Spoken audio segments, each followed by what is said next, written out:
একটা editing complete করতে করতে একটা বিষয় আপনাদের সাথে শেয়ার করি। সেটা হচ্ছে আপনার গত কিছুক্ষণ আগেই, এই ধরেন যে আধা ঘন্টা 1 ঘন্টা হবে, আধা 1 ঘন্টা না, হ্যাঁ 1 ঘন্টাই হবে। তো আমি গিয়েছিলাম হচ্ছে আপনার বিশ্ব রোডে যে একটা তেলের পাম্প আছে মাস্টার।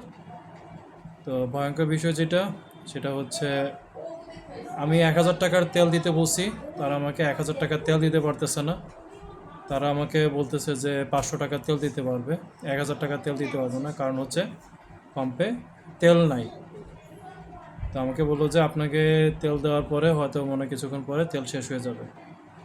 সো কথা যেটা হচ্ছে, হয়তো বা মনে হয় এই যে সামনে যে যুদ্ধটা শুরু মানে এখন যে বর্তমানে যুদ্ধ চলতেছে, ইরানের যে যুদ্ধ চলতেছে, এটার ইফেক্ট হয়তো মনে হয় পড়া শুরু হয়ে গেছে।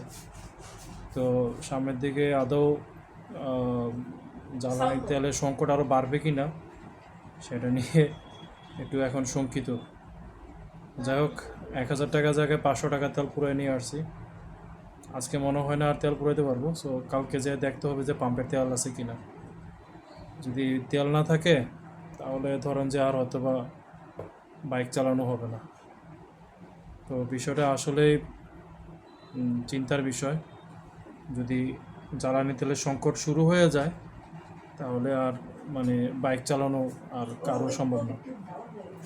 তো যাই হোক, ভাবলাম যে এই বিষয়টা আপনাদের সাথে একটু শেয়ার করি। যদি কারোর তেল প্রয়োজন হয় এখনই গিয়ে তেল পুরে নিয়ে আসেন, আর আগামীকালকে সকালে খোঁজখবর নিয়ে তারপরে তেল পুরাইতে যান। যদি তেল না থাকে তাহলে কিছু করা থাকবে না। সো টিল দেন, নতুন একটা ভিডিও রেডি করতেছি। আল্লাহ হাফিজ।